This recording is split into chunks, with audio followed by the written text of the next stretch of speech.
Hello guys, this is KC Patel and welcome to teachers factory.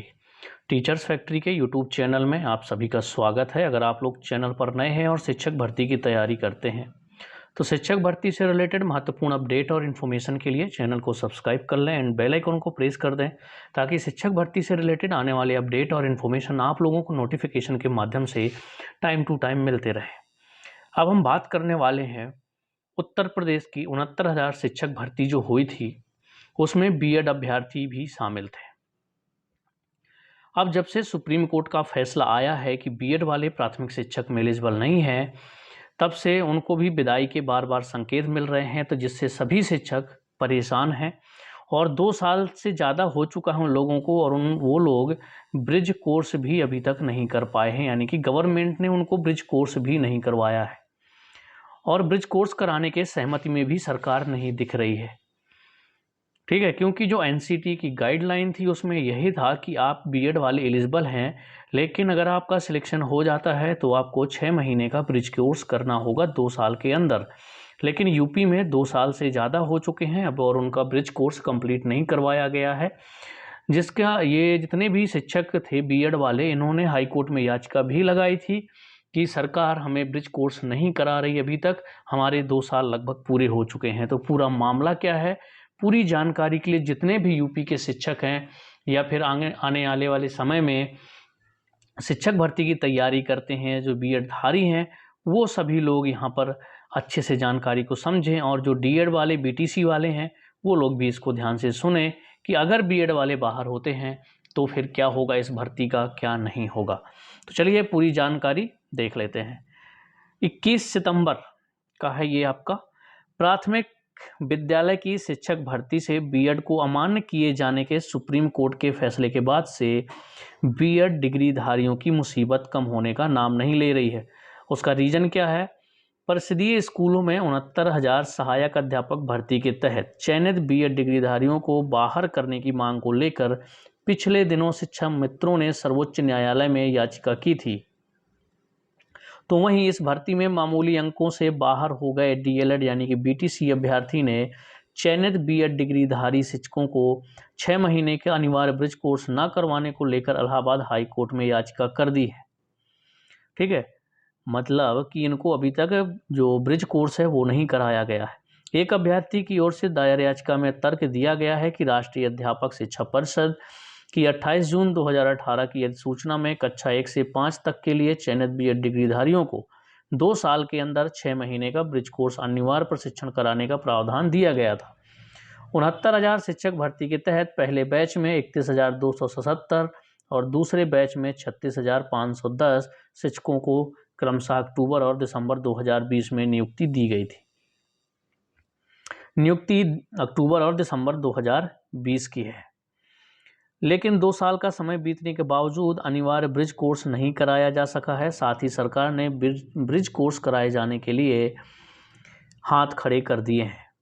ऐसे में 69,000 शिक्षक भर्ती में चयनित बीएड अभ्यर्थियों की विदाई के संकेत बढ़ गए हैं। शिक्षकों ने स्वयं हाई कोर्ट में याचिका 69,000 भर्ती में चयनित बीएड डिग्रीधारी शिक्षकों ने 6 महीने का अनिवार्य प्रशिक्षण कराने के लिए स्वयं हाई कोर्ट में याचिका की थी। हाई कोर्ट ने 27 अप्रैल 2023 को साफ किया था कि सरकार यदि समय रहते प्रशिक्षण नहीं कराती है तो कोई विषय परिस्थिति पैदा होती है तो उसके लिए बीएड डिग्रीधारी शिक्षक जिम्मेदार नहीं होंगे। बस ये एक इनके पक्ष में थोड़ा सा पॉइंट है कि हाई कोर्ट ने पहले ही कहा था कि अगर आप लोग समय रहते इनको ब्रिज कोर्स नहीं कराते हैं तो उसमें छात्र जिम्मेदार नहीं होगा, तो उसके लिए बीएड डिग्रीधारी शिक्षक जिम्मेदार नहीं होंगे, ये हाई कोर्ट ने कहा है। सचिव बेसिक शिक्षा परिषद प्रताप सिंह बघेल ने बीएड अभ्यर्थी शिक्षकों को 6 महीने का ब्रिज कोर्स कराने संबंधी प्रस्ताव शासन को भेजा था। इसके बावजूद प्रशिक्षण नहीं कराया जा सका। तो देखिए, यूपी में ऐसा है कि 2 साल होने वाले थे, अगर ये लोग 6 महीने का ब्रिज कोर्स कर लेते तो ये सभी के सभी बच्चे सेफ हो जाते, क्योंकि एनसीटी की ऐसी गाइडलाइन थी और उस टाइम पे एनसीटी की गाइडलाइन क्या थी, सेफ थी। ये एनसीटी की गाइडलाइन तो अभी सुप्रीम कोर्ट के फैसले के बाद उसको निरस्त किया गया है, लेकिन जिस टाइम पर इनकी भर्ती हुई थी उस टाइम पे एनसीटी की गाइडलाइन एक्टिव थी। ये सुप्रीम कोर्ट ने भी राजस्थान को कहा था कि जब एनसीटी की गाइडलाइन एक्टिव थी तो आप लोगों ने बीएड वालों से फॉर्म नहीं भरा करके बहुत गलत किया है।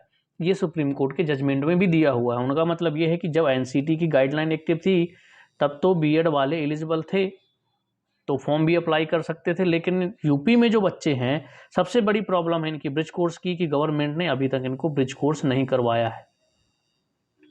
एक बात बता दूं मैं कि NIOS ब्रिज कोर्स करवाती है 6 महीने का।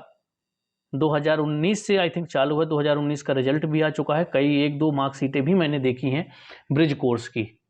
तो अगर गवर्नमेंट नहीं करवाती है तो मेरे हिसाब से बच्चों को खुद ही कर लेना चाहिए, क्योंकि उनकी लाइफ का सवाल है। अगर वो ब्रिज कोर्स कर सकते हैं, जैसे दिसंबर 2020 में जिनकी भर्ती हुई है, अभी उनको भी 2 साल हो चुके हैं, लेकिन अभी भी टाइम है, अगर करना चाहें तो कर सकते हैं। आगे क्या होगा क्या नहीं होगा वो आने वाले समय में पता चल जाएगा। ठीक है, तो ये जानकारी मैंने बता दी कि NIOS जो है उसके थ्रू ब्रिज कोर्स होता है। मार्कशीट मैंने 2 देखी हैं, उसका ऑफिशियल साइट पे रिजल्ट भी मैंने देखा है, इसलिए मैं आपको बता रहा हूँ कि ब्रिज कोर्स जो मतलब वही शिक्षकों के प्रशिक्षण के लिए ही ब्रिज कोर्स चालू हुआ था। अब कोई गवर्नमेंट नहीं करा रही, मतलब डायरेक्ट कोई स्टेट की गवर्नमेंट डायरेक्ट NIOS से हो रहा है। आप लोग ऑफिशियल साइट में जाकर के देखेंगे तो शायद कुछ जानकारी आपको मिल जाए। बाकी गवर्नमेंट जितने भी बीएड वाले हैं इस बात से तो सेफ हैं कि ब्रिज कोर्स की वजह से आप लोगों को कुछ नहीं होगा। हाई कोर्ट ने ये पहले ही कह दिया है कि अगर आप लोग समय रहते ब्रिज कोर्स नहीं कराते हैं तो उसमें छात्र जिम्मेदार नहीं रहेगा।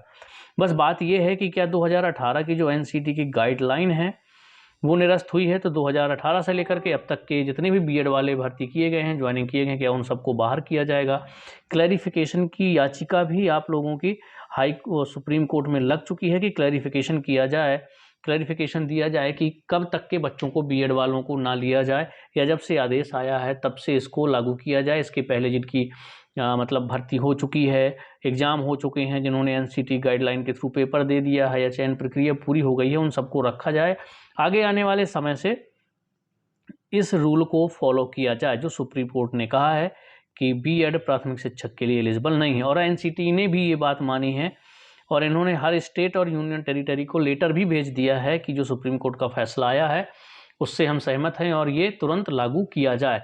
तो जब आदेश आया है उसके आगे जो भी भर्ती निकलेगी उसमें तो 100% आप लोगों का जो बीएड वाले हैं वो प्राथमिक में एलिजिबल नहीं होंगे। बस बात बचती है कि 2018 से लेकर के जो 2023 तक जिन्होंने बीएड किया है, जिन्होंने ज्वाइनिंग ली है, एग्ज़ाम दिए हैं, जिनका रिजल्ट आ चुका है या काउंसलिंग चल रही है, उन सबको रखा जाए या न रखा जाए उसके क्लैरिफिकेशन के लिए ही याचिका सुप्रीम कोर्ट में लगी हुई है। कोई भी जानकारी मिलेगी अपडेट कर दिया जाएगा।